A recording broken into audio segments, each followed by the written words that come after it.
This might not come as a surprise, but I'm not actually on the moon right now. And depending who you ask, neither was this guy. That's Neil.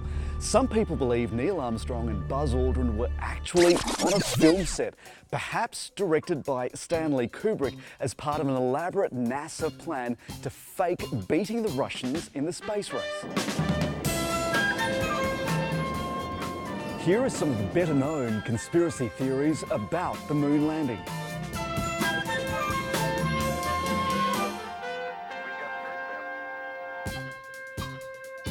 The first theory goes like this. If Neil Armstrong was the first person on the moon, why was there a camera there already? Here's why. The footage of that small step actually came from a camera mounted on the side of the lunar module. And the footage you see of an astronaut stepping down a ladder isn't Armstrong at all. It's actually Buzz Aldrin, filmed by Armstrong, who had another camera mounted to his suit. We copy you down, Eagle. Beautiful view. Another theory is that if this was really shot in outer space, then the pitch black sky rouses suspicion for some people.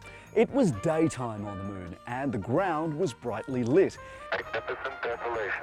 In those conditions, even here on Earth, a camera's aperture and shutter speed would have to be adjusted to capture the foreground, which means anything faint in the background just disappears. They've got the flag up now. You can see the stars and stripes on the lunar. There's no atmosphere on the moon, but again, science comes to the rescue. For a start, there's a rod running along the top of the flag, which allows it to stand perpendicular to the flagpole. And video from the moon shows the flag only moves when it's touched. And because of the lack of air resistance, it takes some time to stop moving.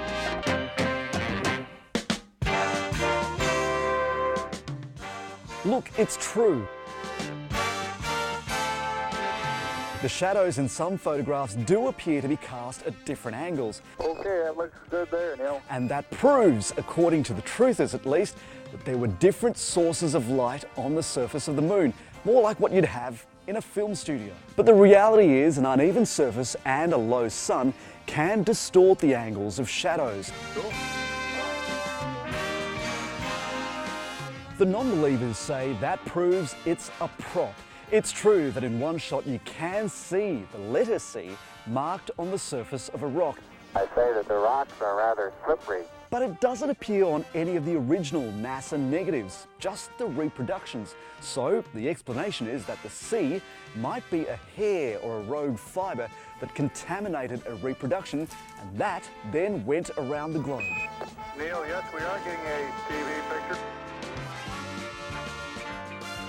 There are countless more theories posed by those who just refuse to believe, including a woman from Western Australia who says she saw a Coke bottle rolling across the surface of the moon in the original broadcast.